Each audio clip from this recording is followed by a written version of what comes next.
Voltamos com o programa Notícia de Frente, são 7h08. Agora vamos lá para Rondonópolis, é isso mesmo, porque José Carlos do Pátio do Solidariedade lançou o Comitê Pró-Lula durante um evento. Vamos ver então.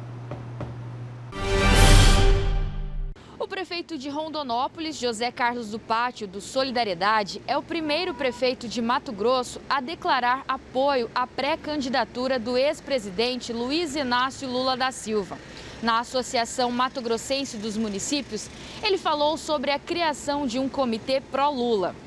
O que não pode é as pessoas se esconderem atrás do tapete e não assumir o debate.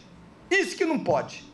Agora, essa questão de candidatura, eu estou no maior desprendimento. Se depender de mim, eu fico até na minha cidade, né? Mas eu não sou filho de pai assombrado, né? Nós já ganhamos várias eleições contra todo o agronegócio dentro da minha cidade e nunca tive medo de nada. Agora, o meu projeto é o fortalecimento da candidatura do Lula.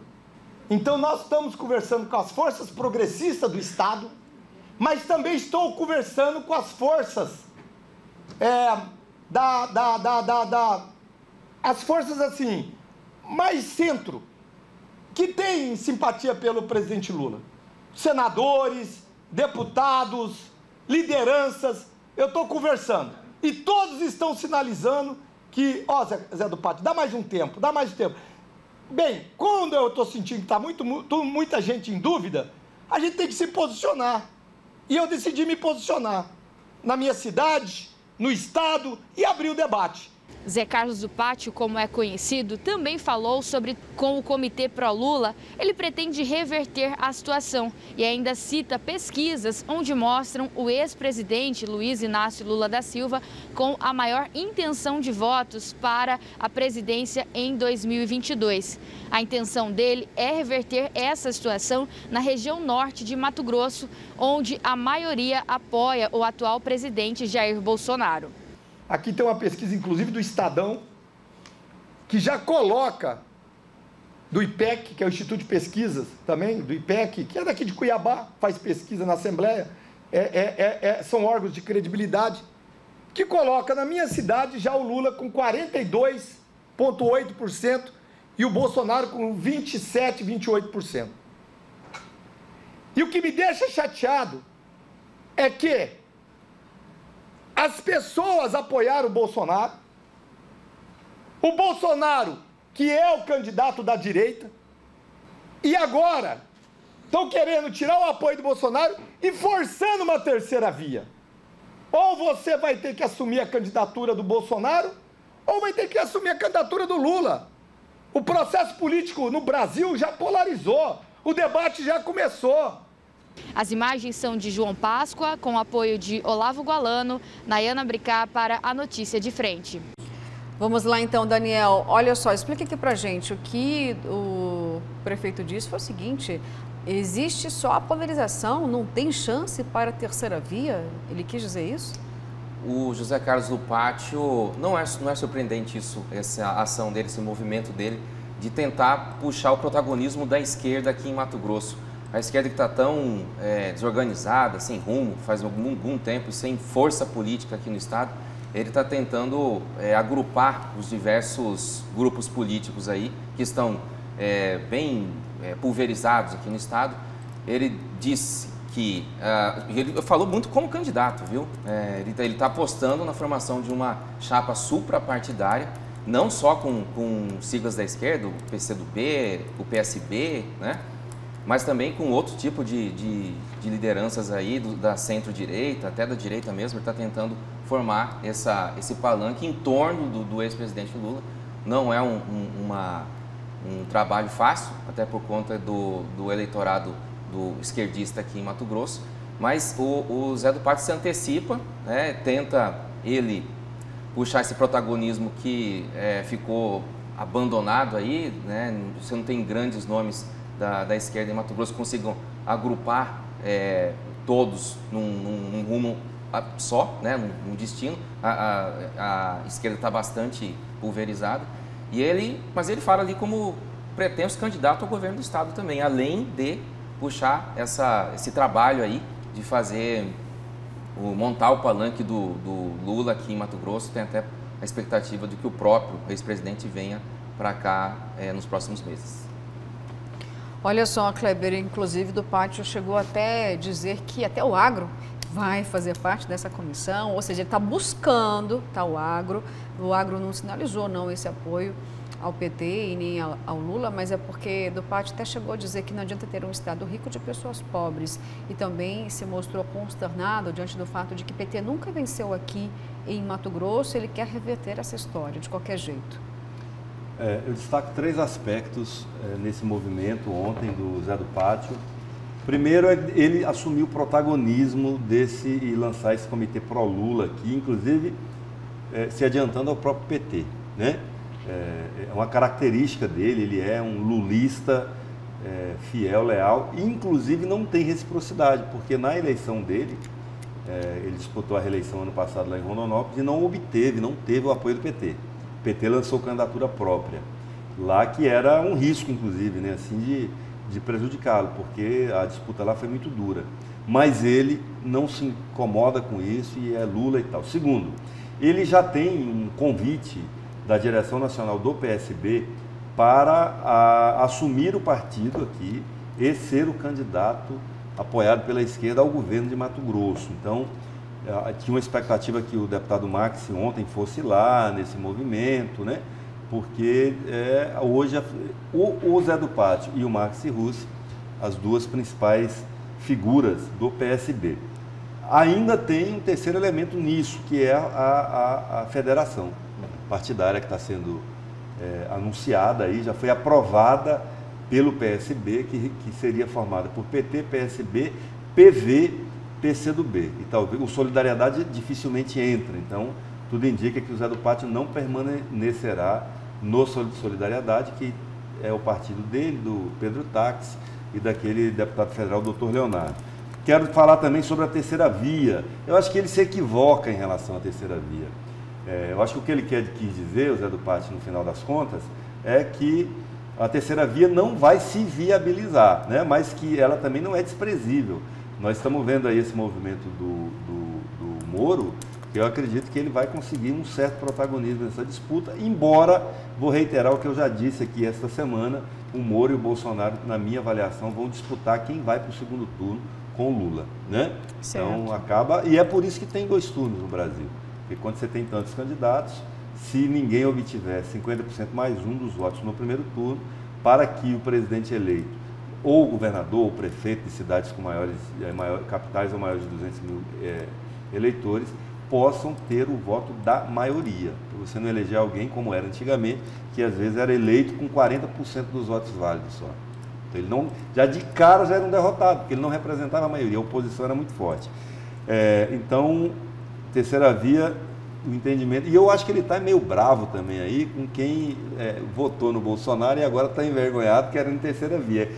Trocando em miúdos é o que ele disse. Você está envergonhado? Não, vai lá assumir o que você fez aí, né? Por último, ele destaca, não na entrevista para a Nayana Bricá, mas na imprensa ele falou, o Hiper Notícias deu isso, que ele fez uma crítica muito forte ao senador Wellington Fagundes, que do mesmo município dele, é de Rondonópolis, e diz o seguinte: olha, é uma tristeza que o Wellington Fagundes tenha se elegido senador no palanque com Lula, com a esquerda, e agora virou casaco e é Bolsonaro, né? Tudo por um votinho. Isso é um sentimento também da direita, que considera o Wellington um direita melancia, né? Até ontem o professor Vitório Galho me mandou, falou: a fruta nossa é o abacate. Eu falei: por quê, né?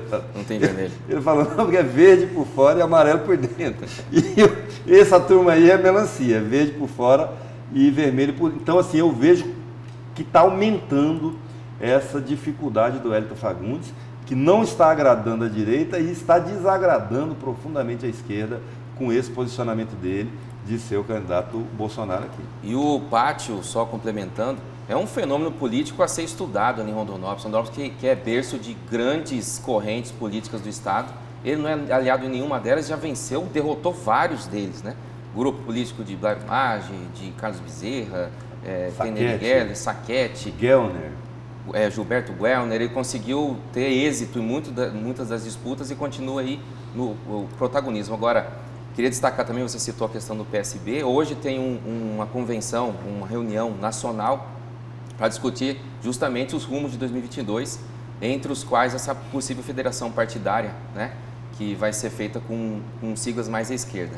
Esse posicionamento, e o Max Russo vai estar presente, esse posicionamento do PSB está pressionando a situação, o cenário do próprio Max Russo aqui em Mato Grosso, porque essa possibilidade do Pátio migrar para o PSB, liderar uma chapa para o governo do estado de esquerda com apoiando o presidente Lula, que é real essa possibilidade, e isso pressiona a situação do próprio Max Russo como líder do PSB, e ao que tudo indica, se ele já mesmo está dizendo isso, mantivesse esse tipo de posicionamento nacional replicado aqui no estado, o próprio Max tende a tomar um outro rumo, até porque ele não quer se contrapor ao governador Mauro Mendes. Exatamente. E o Max já está, Daniel, entre o fogo e a frigideira, né? Porque ele tem uma relação com o Mauro Mendes, mas ele tem uma relação mais antiga ainda com o Hélito Fagundes, né? Eles são da mesma região, ele foi prefeito de Jaciara, ele era da base do Hélito Fagundes. E aí, se o Hélito não estiver no palanque do Mauro, ele vai ficar com o coração dividido aí. Porque, né? E no caso da federação, independente de o Zé do Pátio ser o candidato ou não, a única chance do Max ter algum conforto era ele negociar um apoio desta federação, desses partidos mais à esquerda, ao Mauro Mendes, que sonha em ter um palanque junto com o Bolsonaro. É o poema do Drummond que foi lido ontem, né? Sim. É um que quer o outro, que quer mais que quer outro, que quer outro, que quer outro, que no final não está nem aí e ainda pode surgir um E além outro disso, nome. o PSB ainda está negociando com o governador Geraldo Alckmin para ser o vice do Lula, né? Realmente, a situação não está fácil para o Max. É isso aí, gente. Olha só, e as declarações do Pátio mexeram, viu, com os nossos telespectadores, então vou abrir espaço para eles. Muitas mensagens. Senhores, bom dia. Meu Deus, o engenheiro Zé Carlos do Pátio, pensei a vida toda que fosse esclarecido, se esquecendo ou fazendo que esqueceu que o pretenso candidato à presidência fomentou discórdia entre negros e brancos, entre ricos e pobres e mais, saqueou as estatais, mandou recursos para países ditatoriais, deixou milhares de obras abandonadas, as quais o governo federal está concluindo, a exemplo da transposição do Rio São Francisco, com mais de 10 anos de abandono. Apenas alguns exemplos. Santo Deus! Não tenho o nome aqui, obrigada pela mensagem, viu? Bom dia, bancada. Todos têm direito de mudar. O Wellington Fagundes será o senador de Mato Grosso. Ninguém tira dele. O choro é livre. Bolsonaro e Wellington. Esse prefeito está com saudades do mensalão e petrolão. Bolsonaro, presidente do Brasil 2022. Envergonhado é que vota em Luladrão. Lugar de ladrão é na cadeia. Esse prefeito está com saudades do mensalão.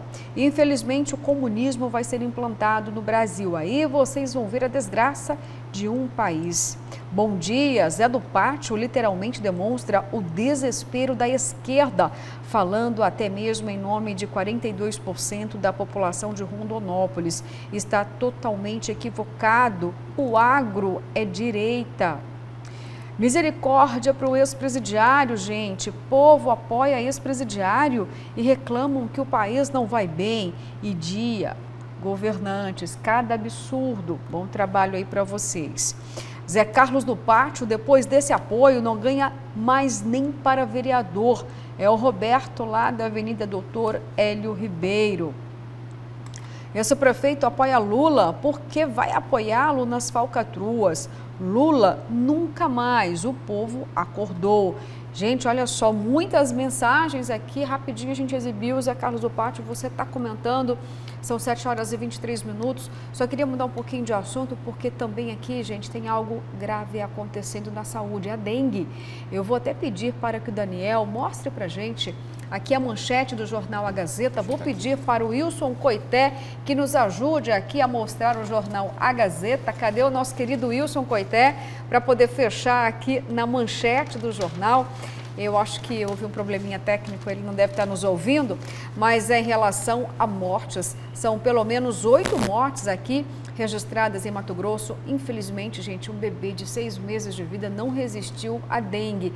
E tem um relato emocionante de uma mãe que está com a filha na UTI por conta de dengue hemorrágica. Isso mesmo? Isso, é um destaque hoje do jornal A Gazeta, de um adolescente de 16 anos. Olha aqui, eu vou até tentar mostrar um pouquinho, tá? Pode falar, Daniel, essa adolescente aqui está na UTI, viu, gente? Isso, olha, jovem, linda. Emocionada, exatamente. Diz a mãe dela que não consegue mais nem lugar para furar o braço da filha, de tanto que ela está convalescendo, né? E a terceira vez que a moça contrai a doença, muito complicado. Esse tipo de... isso nós temos que chamar atenção mesmo para a dengue, agora está no período de chuva, né? Os casos vão aumentar, como é de praxe aqui em Cuiabá, em Mato Grosso. E vamos redobrar, né, a atenção com as medidas, né? Vou mostrar aqui a matéria sobre a adolescente de 16 anos que está na UTI com um quadro de dengue hemorrágica. Tá certo, olha, gente, então cuide aí, viu? Cuide aí do seu quintal, do seu jardim, do seu bairro. A gente não pode deixar esse mosquito tirar a vida das pessoas, não. Também é um caso muito sério. O período chuvoso começou e aí é preciso toda a cautela, viu? Alerta, então, a dengue. Kleber Lima, eu queria dar para você um minutinho nesse momento, porque tem informações também sobre a Piracema. Tem desrespeito, tem crime ambiental? Tem um vídeo que circulou aí nas redes sociais esses dias. A nossa produção já tem o vídeo. Que foi identificado que é na cabeceira de um rio lá em Alto Garças, Itiquira, né? E a pessoa, olha lá, ó, esse é o vídeo. E a pessoa jogando tarrafa aí, uma covardia, e muitos cacharas, muitos pintados, né? Isso gerou algumas reportagens. A deputada Janaína fez um pronunciamento sobre esse assunto, só que essas cenas não são desse ano. Mesmo assim, a Polícia Ambiental foi lá ontem, fez uma varredura, apreendeu um monte de apetrecho ilegal, tarrafa, rede, e vai manter um olhar mais atencioso para esse local, que é um berçário de peixe, né? E pessoas inescrupulosas vão ali pescar nessa covardia, ainda filmam e esparramam por aí a esperança que se identifique a pessoa que filmou e a puna, né? No rigor da lei. Aproveitar aqui, nos últimos segundinhos que nós temos, para cumprimentar também o senador Júlio Campos, o ex-senador. Ele mandou os cumprimentos aqui e um convite, aniversário dele é dia 11, haverá uma missa lá na Catedral Basílica Senhor Bom Jesus, às 10 horas. E meio-dia um almoço. Opa! Lá no Hotel Fazenda. Você foi convidado agora. Eu e todo mundo convidado, pelo menos para a missa. Tá certo. Olha só, eu vou encerrar a edição agora com uma mensagem especial que eu recebi. Acho que você conhece essa pessoa, um jornalista, Paulo Coelho, conhece? Ele até mandou uma foto aqui, olha, tá lá nos assistindo e disse o seguinte: amo esse cara, feliz aniversário, meu irmão. Que bom que você existe. Deus seja louvado. Amém. Meu irmão, Paulo Coelho, irmão querido. Te amo também, Paulo. Tchau, gente. Fiquem com Deus. Até amanhã, 6 horas em ponto. Curta aí o feriado com juízo sempre.